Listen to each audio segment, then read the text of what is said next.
पिता और गुरु की सेवा यदि कोई व्यक्ति करे तो भले ही उसके बाकी के साधन ना बन पा रहे हों, लेकिन माता पिता गुरु की सेवा का साधन भी उसको भगवत प्राप्ति करा सकता है। और इसका प्रत्यक्ष प्रमाण है महाराष्ट्र के पंढरीनाथ भगवान को जिन्होंने प्रकट किया, ऐसे श्री पुंडलीक। पुंडलीक भक्त की कथा बहुत कम हमारे उत्तर भारत में लोग जानते हैं। ये पहले भक्त नहीं थे।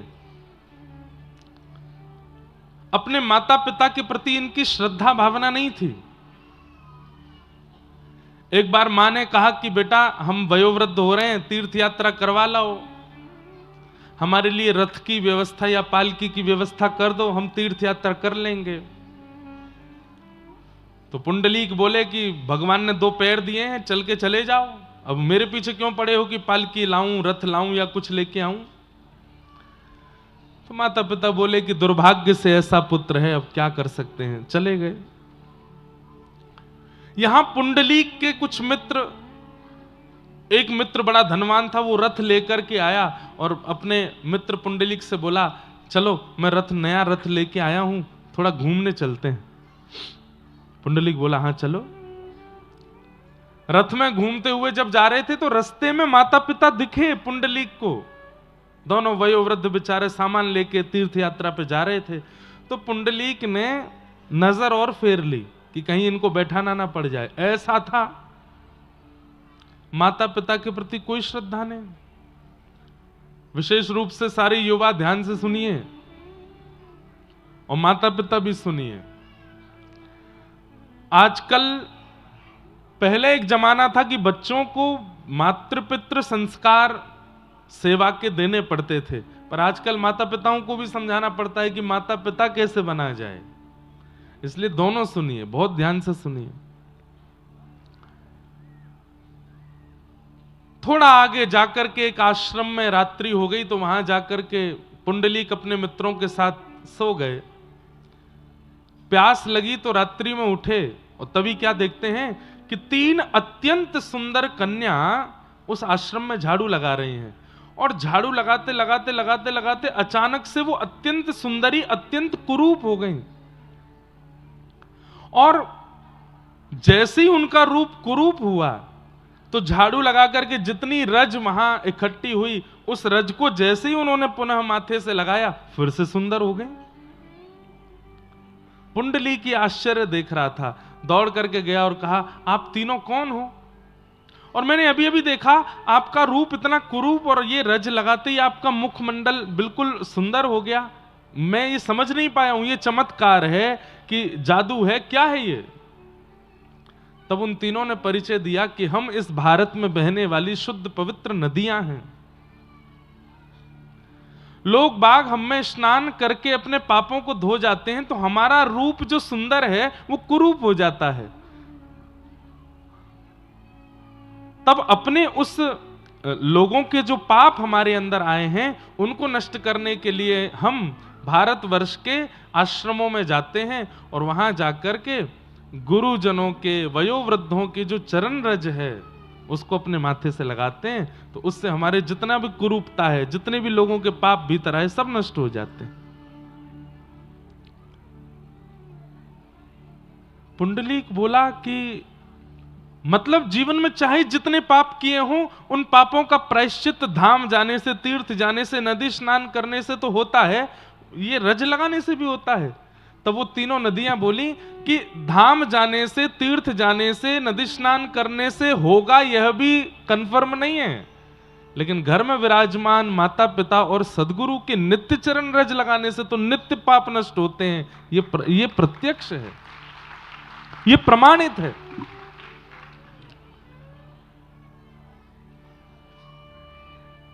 हर की पौड़ी पे इतनी भीड़ लगती है हरिद्वार में, क्यों? पाप चले जाते हैं वहां स्नान करने से।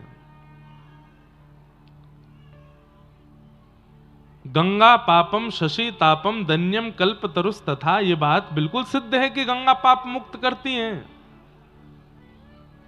परंतु वहां आपको संकल्पित होना पड़ेगा, हे गंगा मैया मैं आप में डुबकी लगा रहा हूं, मेरे पापों को मुक्त कर दो। मैं संकल्प दे करके कहता हूं कि मैं पुनः पाप नहीं करूंगा, तब गंगा आपके पापों को निवृत्त करती है। अगर गंगा में स्नान करने के बाद पुनः पाप की ओर आप जाने वाले हैं तो पाप नष्ट नहीं होगा। पर घर में विराजमान माता पिता, उनको संकल्प नहीं देना पड़ता, उनको तो आप नित्य प्रणाम करो, बस प्रणाम करने मात्र से वो हृदय से चाहेंगे कि आपके सारे पाप नष्ट हो जाएं। पुंडलीक समझ गए और उसी समय दौड़ करके गए और अपने माता पिता को बीच रास्ते में ही रथ में विराजमान किया, घर ले गए और घर ले जाकर के कहा कि अब तीर्थ आपको नहीं जाने पड़ेंगे, मैं आपकी यहीं सेवा करता रहूंगा और यहीं तीर्थों का जल, तीर्थों का प्रसाद आ जाएगा, और ज्यादा इच्छा होगी तो अब तीर्थ आएंगे यहां पर, आप कहीं नहीं जाएंगे, मैं आपकी सेवा करूंगा। और माता पिता को घर पर लेकर के इतने परम भक्त हो गए पुंडलीक, चरण दबाते हैं, भोजन कराते हैं, स्नान कराते हैं, उठाते हैं, बिठाते हैं, खिलाते हैं, इतनी सेवा की अपने माता पिता की, मतलब जैसे कोई व्यक्ति अपने ठाकुर सेवा में रत रहता है, ऐसे पुंडलीक अपने माता पिता को ही विट्ठल और रुक्मणी मान करके सेवा करते थे कि ये विट्ठल हैं, ये रुक्मणी हैं। जैसे हम भक्त लोग चंदन घिस के ठाकुर जी को लगाते हैं, पुंडलीक चंदन घिस के अपने माता पिता को लगाता है। हम लोग बाजार जाकर के मिष्ठान ठाकुर जी के भोग के लिए लगाते हैं, पुंडलीक घर में सामग्री बना के अपने माता पिता को भोग लगाते हैं।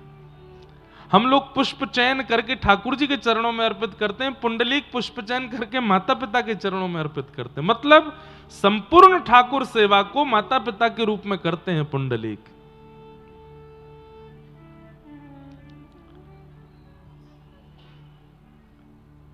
कोई साधन नहीं, कोई नाम नहीं, कोई जप नहीं, कोई अन्य क्रिया नहीं, केवल माता पिता की सेवा। यहां द्वारिका में जैसे ही लीला पूरी करने का समय आया, ठाकुर जी ज्ञान उपदेश कर रहे हैं उद्धव आदि अपने कुछ प्रियजनों को, तब उद्धव ने कहा, नाथ आप कहां जा रहे हो? ठाकुर जी बोले, मैं वैसे तो श्रीमद् भागवत में विराजमान रहूंगा, लेकिन मेरा एक भक्त है, पहले मैं उसको दर्शन दे आऊं। बोले कौन? बोले चंद्रभागा के तट पर अपने माता पिता की चरण सेवा कर रहा है पुंडलीक, मैं उसके पास जाऊंगा। उसने कोई साधन नहीं किया, यज्ञ नहीं किया, तप जप कुछ नहीं किया, केवल मातृ पितृ सेवा की है। मेरा मन है कि मैं उसको दर्शन दूं। और ठाकुर जी पहुंच गए। पुंडलीक माता पिता की सेवा कर रहा था, आधी रात का समय। जैसे ही ठाकुर जी आए तो ठाकुर जी के श्री अंग से कस्तूरी की सुगंध आ रही थी, और वो सुगंध इतनी मनमोहक होती है कि महाराज देवराज इंद्र भी उस सुगंध को लेने के लिए तड़पते हैं, लेकिन ठाकुर जी के अंग की वह सुगंध इंद्र को भी प्राप्त नहीं होती।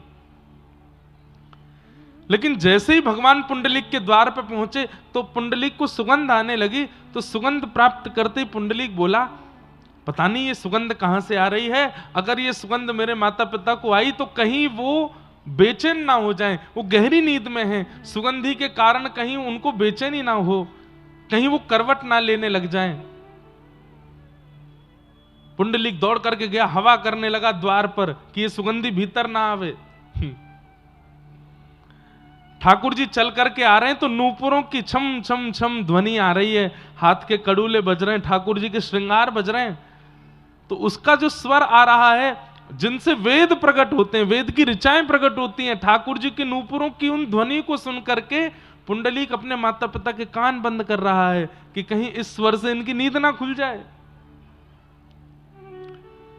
जैसे ही श्याम सुंदर आकर के द्वार पर खड़े हुए तो उनका नील सरोरुह वदन, और जैसे ही उसकी कांति घर के अंदर प्रवेश करने लगी, पुंडलीक चद्दर रखता है अपने माता पिता पे, कहीं ये कांति मेरे माता पिता के मुख पे गई तो वो छटपटा के उठ ना जाए। और पूछने लगा, कौन हो भाई, यहां क्यों चले आए हो? ठाकुर जी उत्तर देके बोले, पुंडलीक मैं हूं। बोले कौन मैं?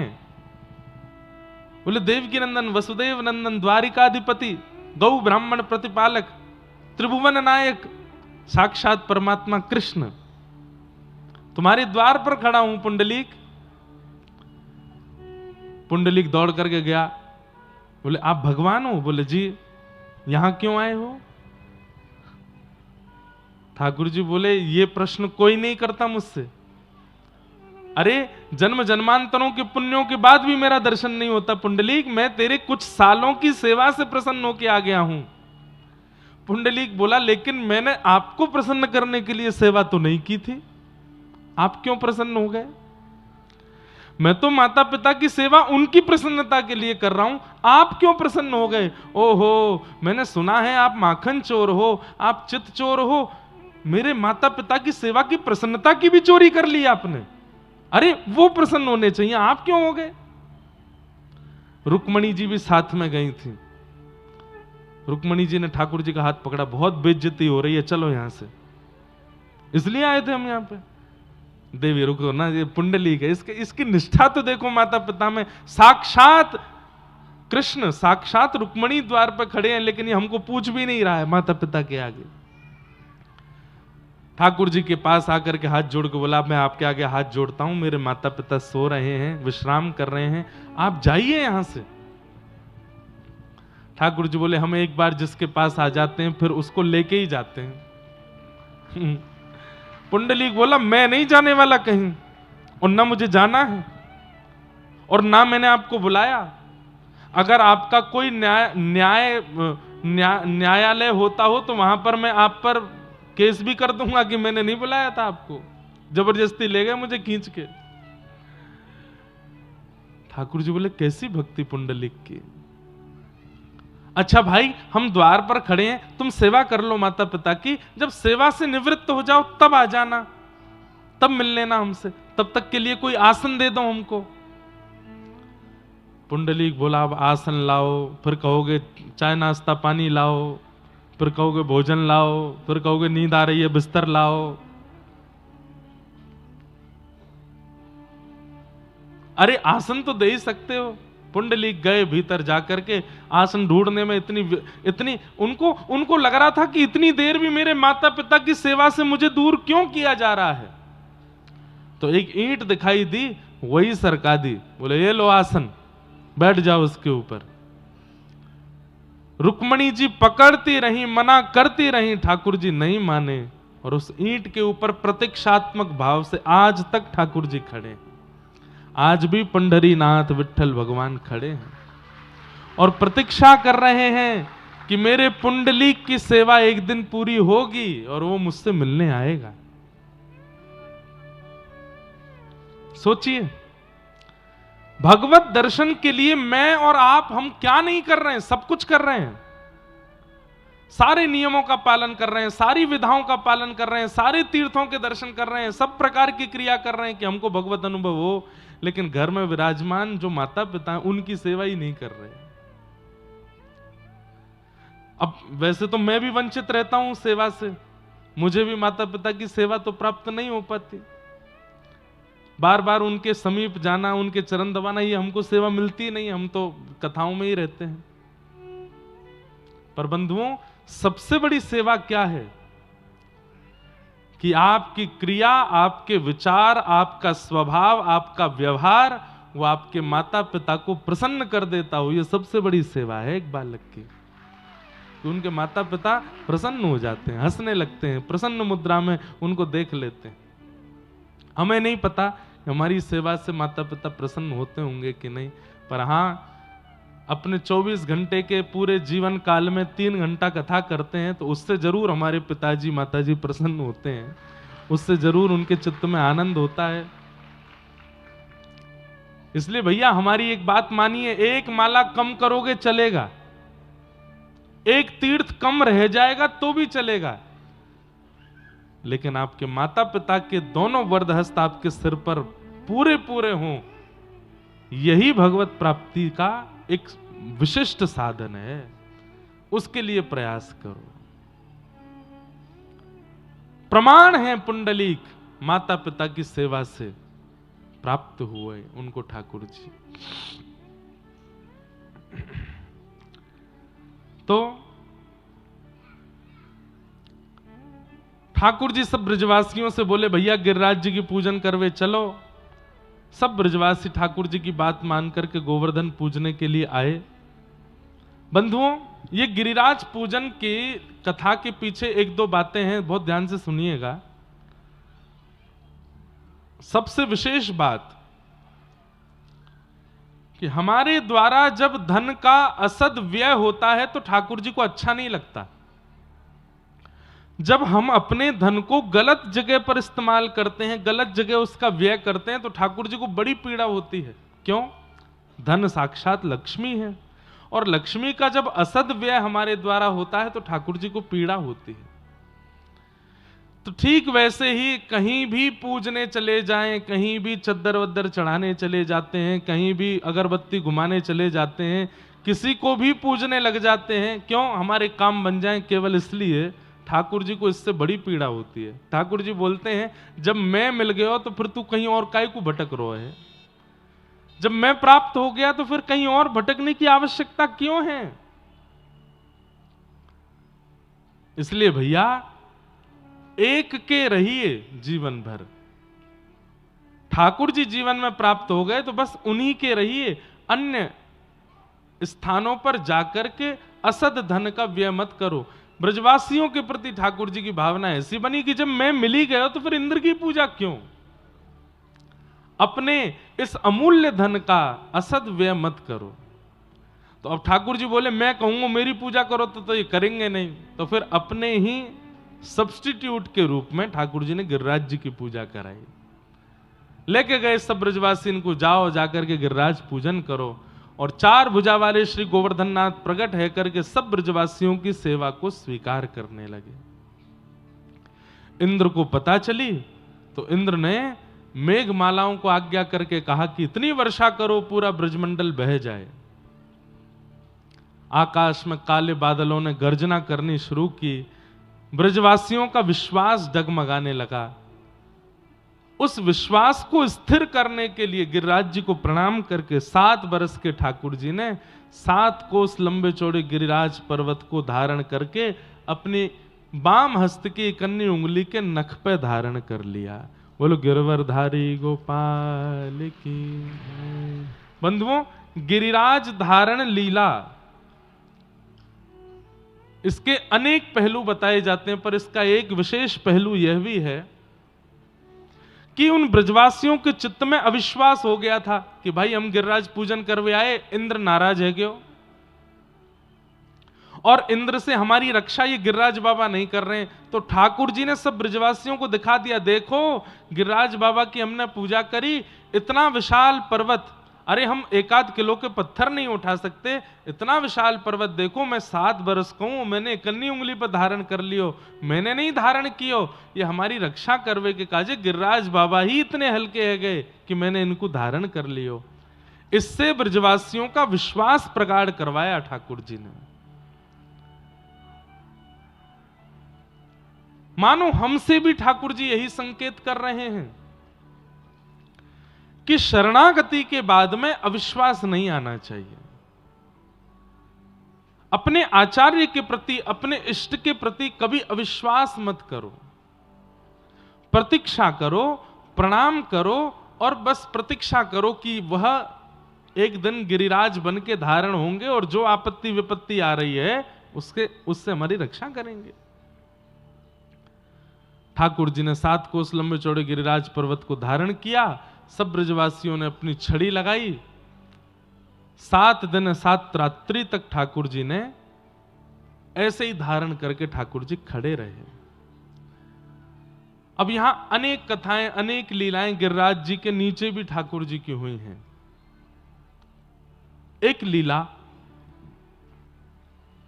कि गर्गाचार्य जी महाराज ने यशोदा मैया से कही, बोले मैया तुम्हारो लाला जो है नारायण समो गुणई है, ये तुम्हारो लाला जो है का ये नारायण के समान गुण वालो है, तो जब कभी भी कछु विशिष्ट क्रिया लीला करे तो आप यहां पे संशय मत करियो।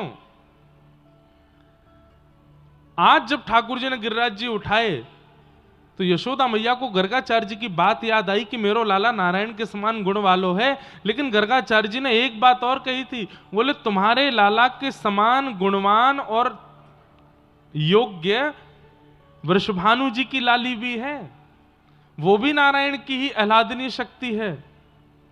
तो जब कभी तुम्हारो लाला कोई विशिष्ट लीला करे तो वृषभानु नंदिनी राधा रानी को या के सामने लाए के खड़ो कर दियो, तुम्हारे लाला की शक्ति क्षीण नहीं होएगी। आज जब ठाकुर जी ने गिरिराज जी उठाए तो यशोदा मैया व्याकुल हुई, कहां है राधा रानी, कहां है वृषभानु नंदिनी, कहां है बरसाने वाली राधा, वाकू लेके आओ, मेरे लाला के सन्मुख खड़ो कर दो। यशोदा मैया ढूंढने लगी, कहां है कहां है कहां है। 3 दिन बीत गए। 3 दिन बाद वृषभानु बाबा मिले तो वृषभानु बाबा से यशोदा मैया बोली, आपकी लाली कहां है? भानु बाबा बोले, मैं खुद 3 दिन आते ढूंढ रहा हूं, मुझे मिल ही ना रही है, कहां चली गई? सब जगह ढूंढा लेकिन राधा रानी नहीं मिली।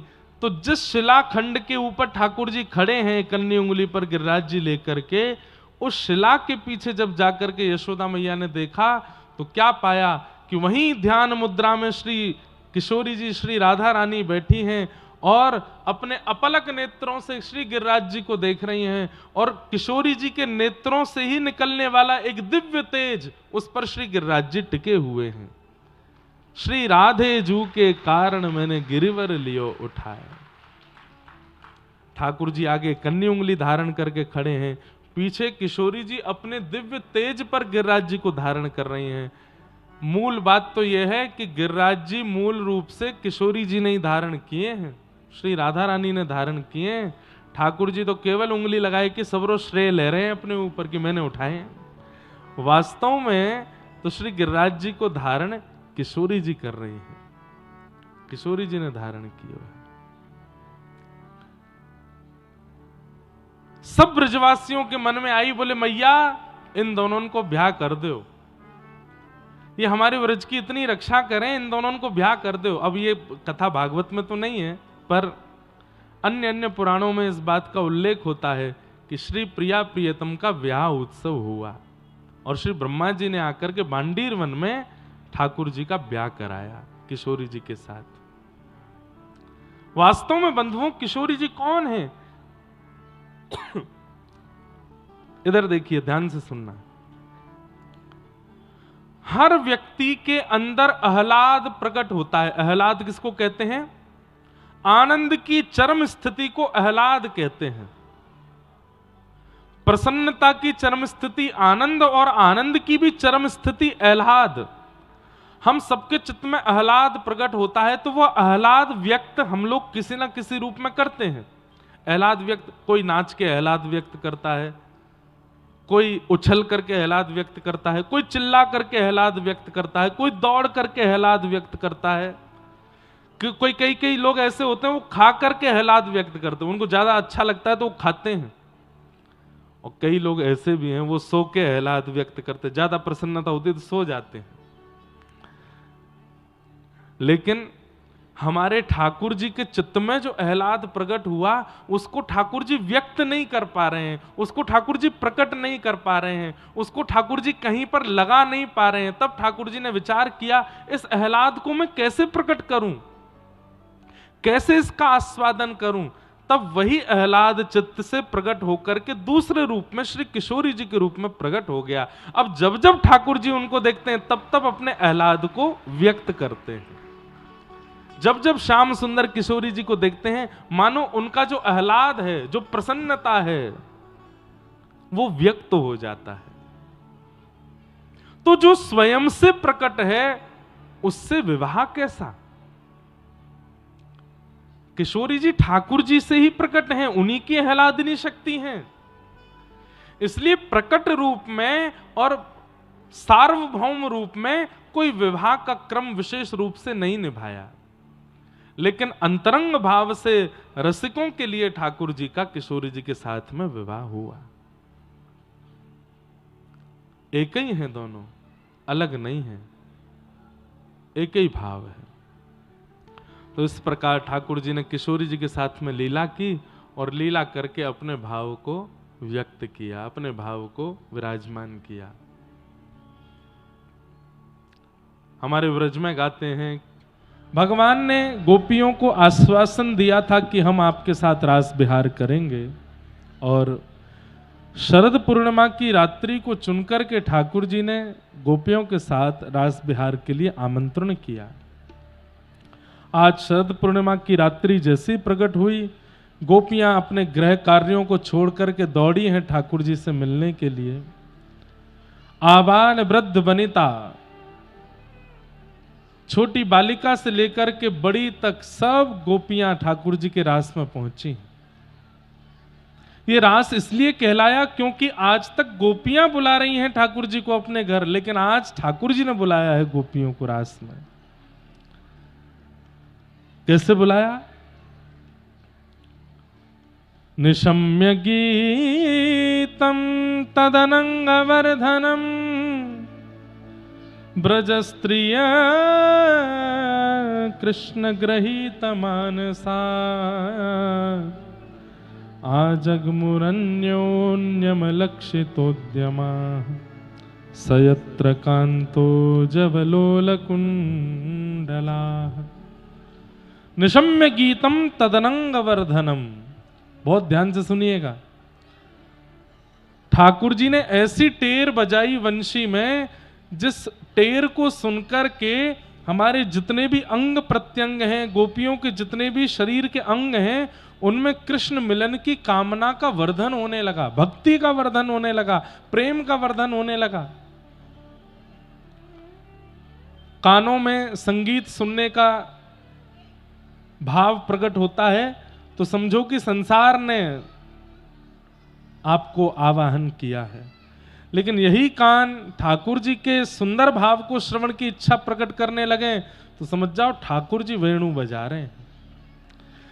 नेत्रों को अमेरिका, स्विट्जरलैंड आदि आदि बड़े बड़े देश देखने की इच्छा हो तो समझो संसार ने आवाहन किया है, पर इन्हीं नेत्रों से आप साक्षात महाप्रभु जगन्नाथ को देखना चाहते हैं तो ये श्री ठाकुर जी ने वेणु बजा करके आपके नेत्रों में कृष्ण भक्ति का वर्धन किया है। मैं पहले भी कहता रहा, आगे भी कहता रहूंगा, आप अपनी इच्छा से ठाकुर जी के सन्मुख नहीं जाते, ठाकुर जी की कथा नहीं सुनते, ठाकुर जी की सेवा और ठाकुर जी के अनुभव नहीं करते। ठाकुर जी की जब इच्छा होती है तब हमारे चित्त में इच्छा प्रकट होती है वह क्रिया करने की।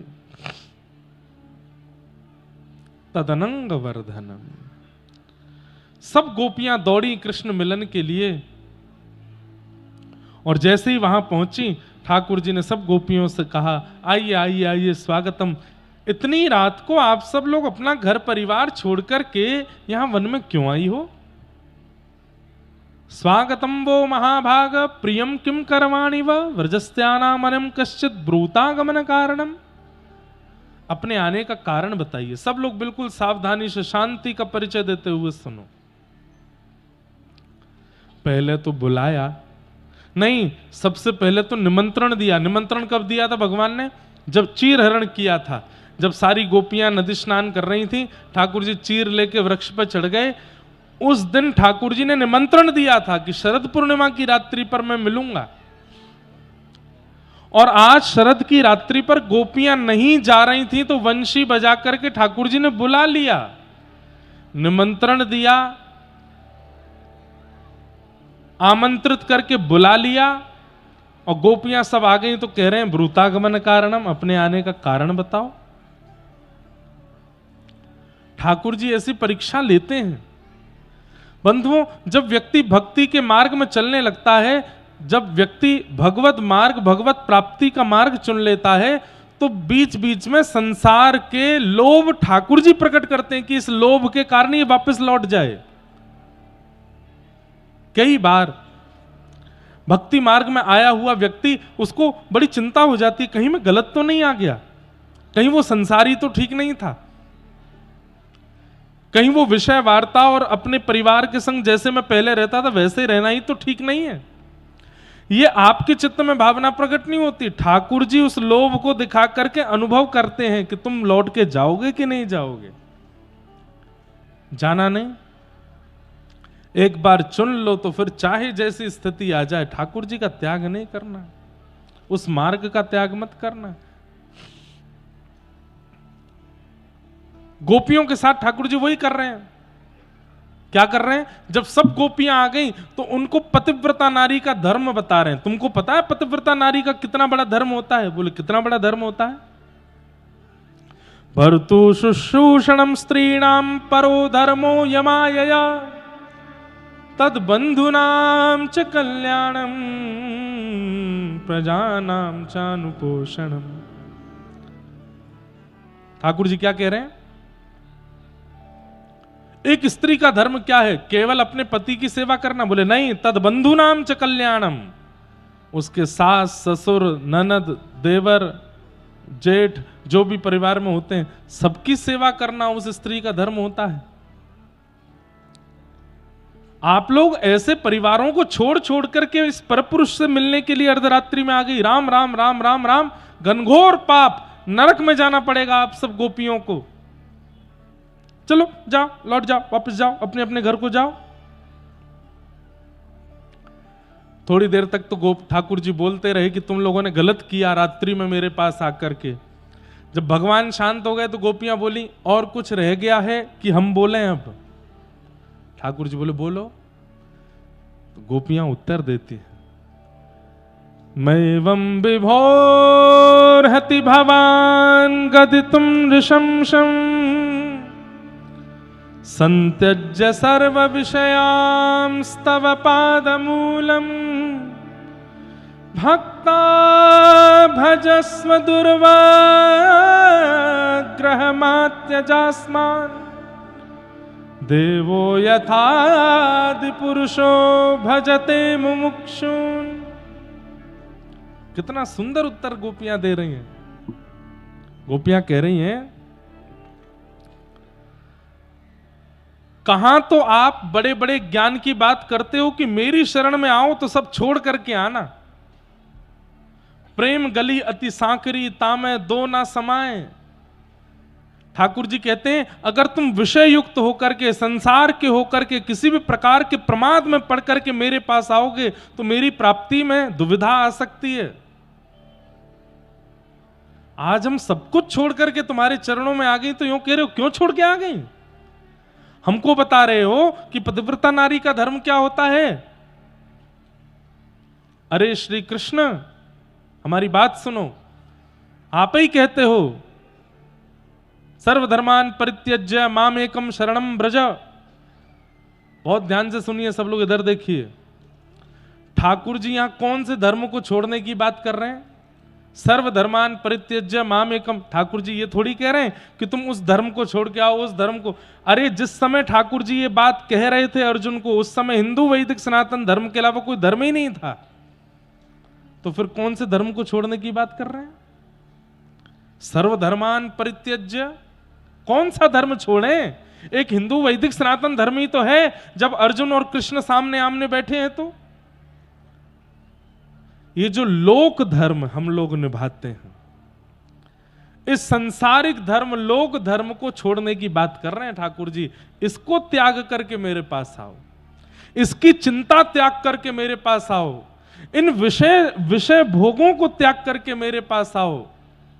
ये परिवार के ये लोग बुरा मान जाएंगे, ये मान जाएंगे, इनको रिझाना, इनको मनाना, इनको खिलाना, इनको बैठाना, ये सारे लोक धर्म है, इनको छोड़ के मेरे पास आओ।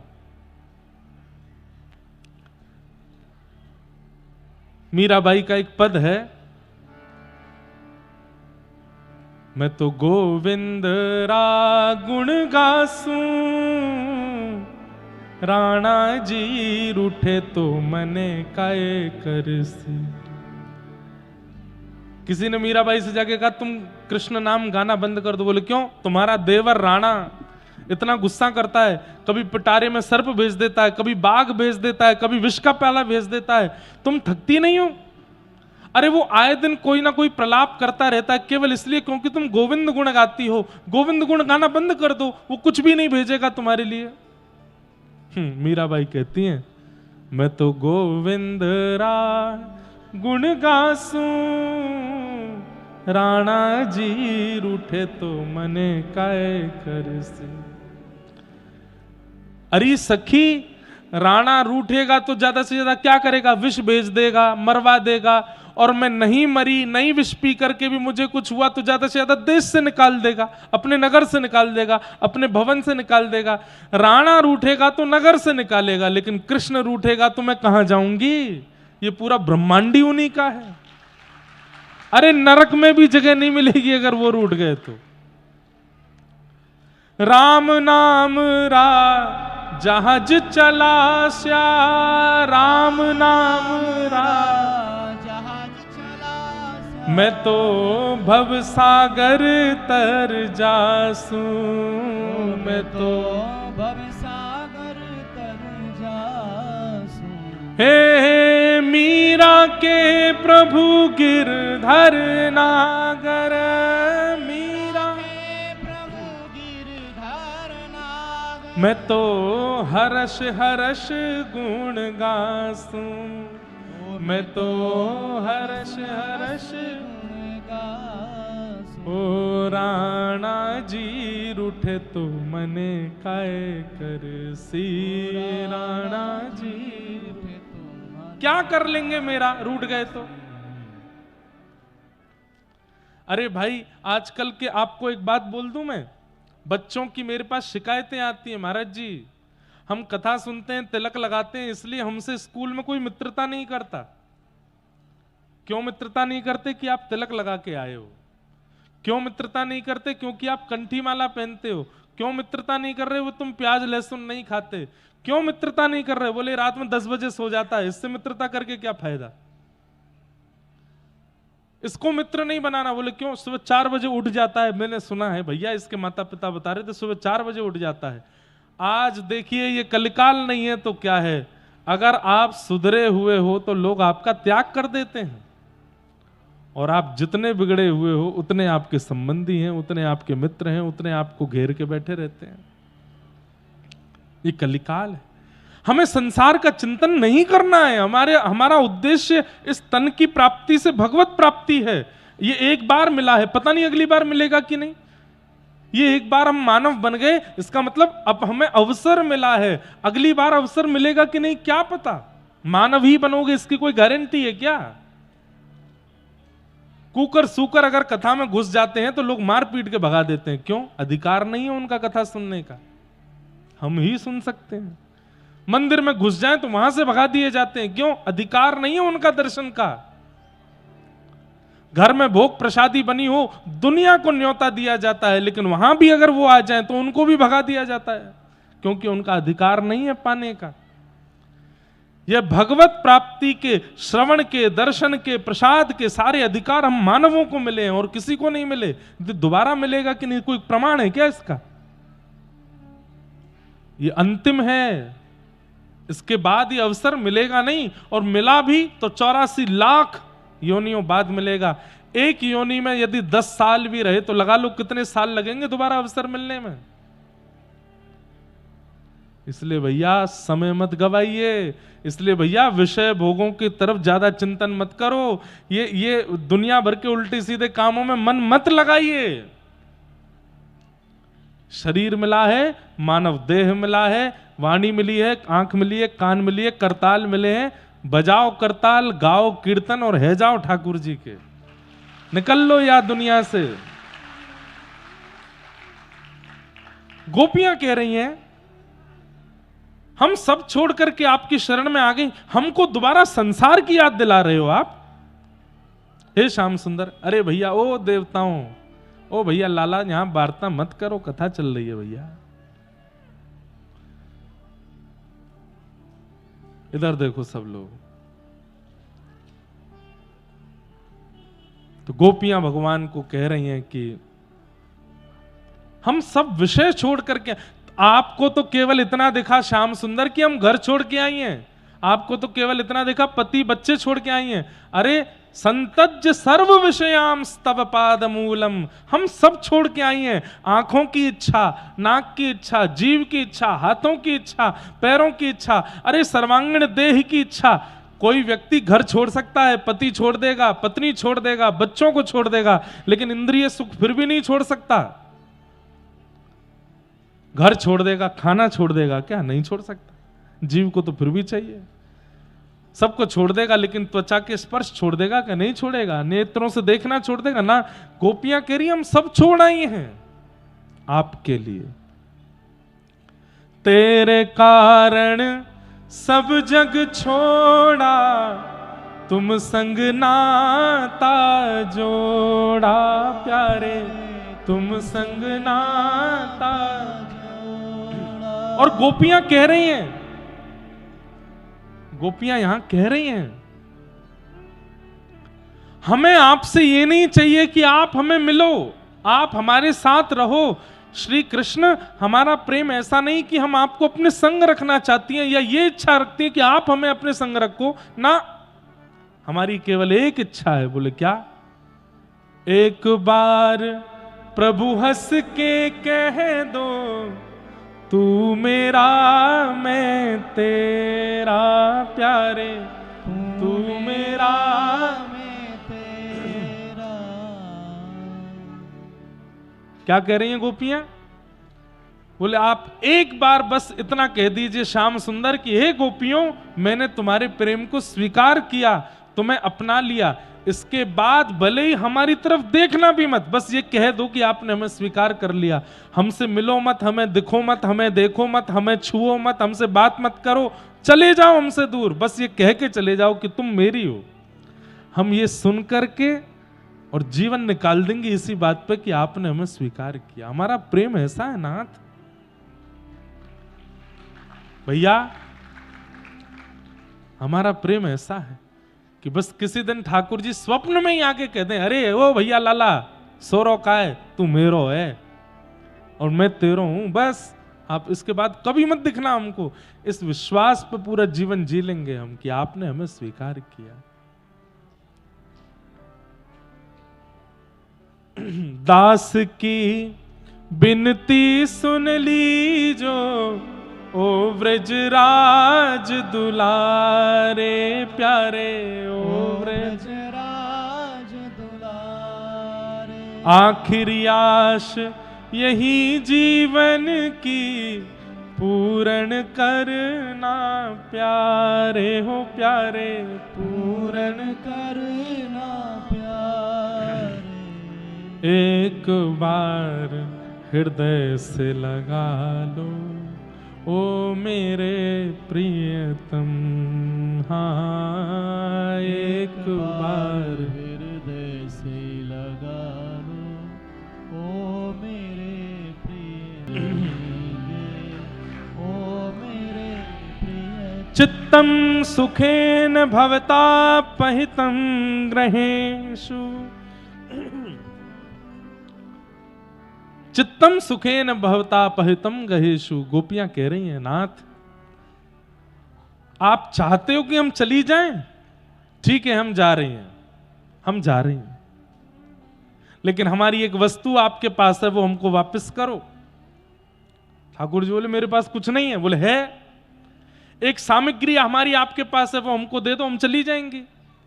ठाकुर जी बोले क्या है? बोले पहले वचन दो, जो मांगेंगी सो दोगे। बोले मांगने वाली चीज नहीं, आपकी जो वस्तु मेरे पास है वो मांगो।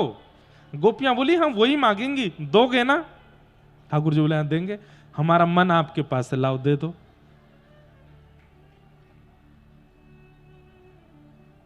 ठाकुर जी देख रहे हो, क्या बात है, देख क्यों रहे हो? दो।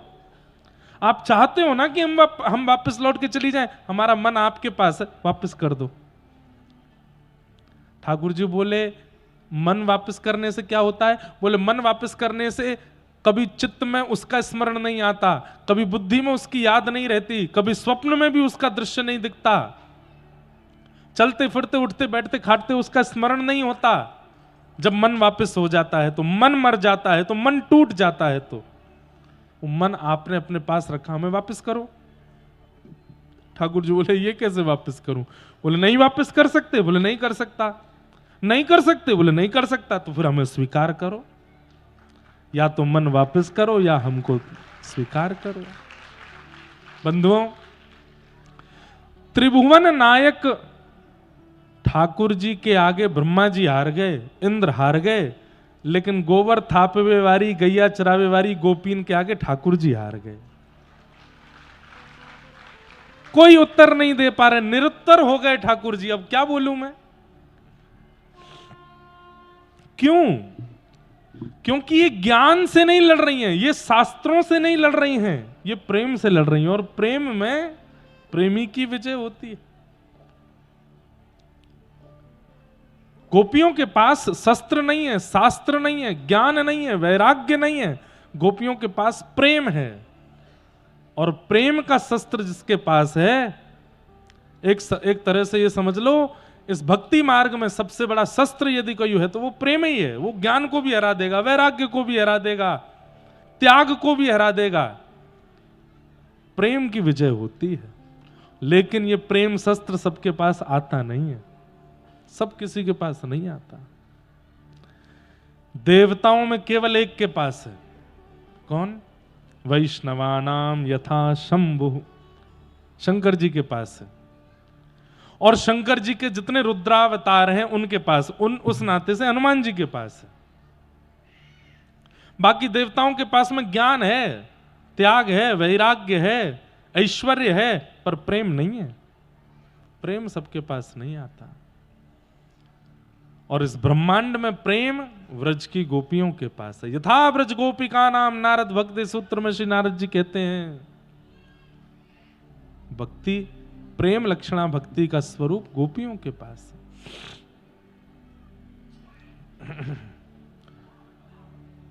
गोपियां कहने लगी हम चली जाएंगी, हमारा मन दे दो। ठाकुर जी बोले मन तो नहीं दे पाऊंगा। तो बोले हमें स्वीकार करो। वास्तव में ठाकुर जी इतना विलंब क्यों कर रहे हैं? जब बुलाया था, निमंत्रण दिया था तो स्वीकार करना था। बोले ठाकुर जी का स्वभाव है, परीक्षा लेते हैं पहले, और परीक्षा में आपकी मनोस्थिति को पहचान के तब ठाकुर जी स्वीकार करते हैं। इसलिए तैयारी रखना।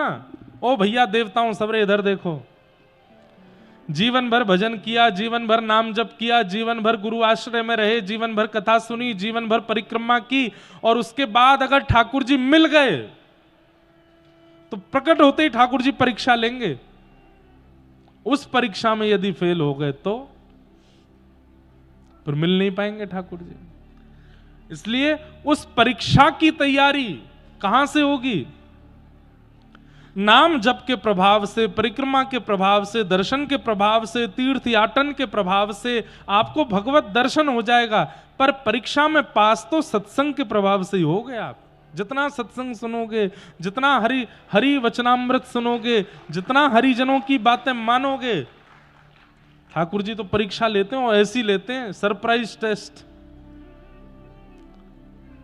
कहां से प्रश्न आएगा वहां तो कह भी नहीं पाओगे, ये तो सिलेबस में था ही नहीं, ये क्यों पूछ रहे हो?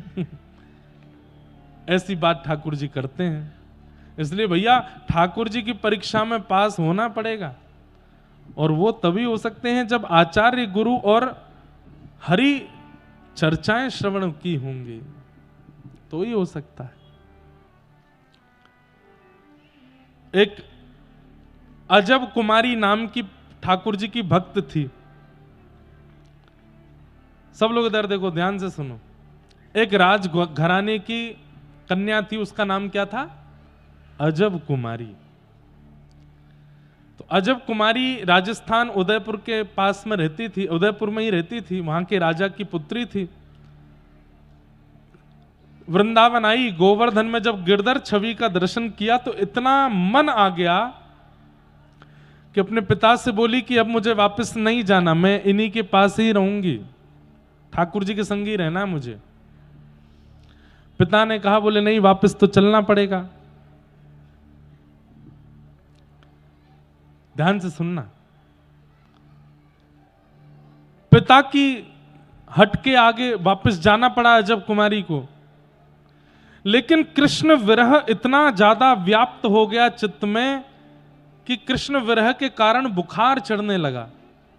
बंधुओं, प्रेम की 10 अवस्थाओं में एक यह भी अवस्था है कि बिना किसी रोग के, बिना किसी कारण के प्रेमी की स्मृति में ज्वर चढ़ने लगता है। यह भी प्रेम की एक अवस्था है। अजब कुमारी को ज्वर चढ़ने लगा, और वो ज्वर किसी औषधि से ठीक नहीं होता, प्रेमी सामने आएगा तभी ठीक होगा। अजब कुमारी को ऐसा ज्वर चढ़ा कि महाराज बड़े बड़े वैद्यों ने औषधि दे दी, लेकिन ज्वर ठीक नहीं हुआ। अनेक प्रयास और प्रकार से प्रयास करने पर भी अजब कुमारी जब स्वस्थ नहीं हुई, तब पिता ने कहा, बिटिया तू ठीक कैसे होगी? अजब कुमारी बोली, पिताजी मैं आपसे निवेदन कर रही हूं, मुझे ब्रज जाने दो, मैं ठाकुर जी को देख लूंगी, हो जाऊंगी ठीक। तो पिताजी ने बेटी को भेजा, लेकिन सैनिकों के साथ भेजा, और साथ भेज करके कहा कि जाओ, लेकिन इसको 3-4 दिन में वापस ले आना। अजब कुमारी वापस गई, 4 दिन के लिए गई। मंदिर में जाती ठाकुर जी को देखती, ठीक तो हो गई, ठीक तो हो गई, लेकिन ठाकुर जी से कहने लगी, नाथ अब मुझे वापस नहीं जाना, अब मुझे आपके संग ही रहना है, आपके पास ही रहना है, आप कृपा करो। मंदिर में गोस्वामी जी से कहा कि मुझे कोई सेवा बता दो, मैं सेवा किया करूंगी। तो गोसाई जी ने सेवा दे दी। बोले कि देखो मंदिर में सब सेवाएं तो होती हैं, रसोई घर की सेवा, श्रृंगार की सेवा, सब सेवाओं के लिए हमारे पास वैष्णव हैं, अब तुमको जो अच्छा लगे तुम सेवा कर लो।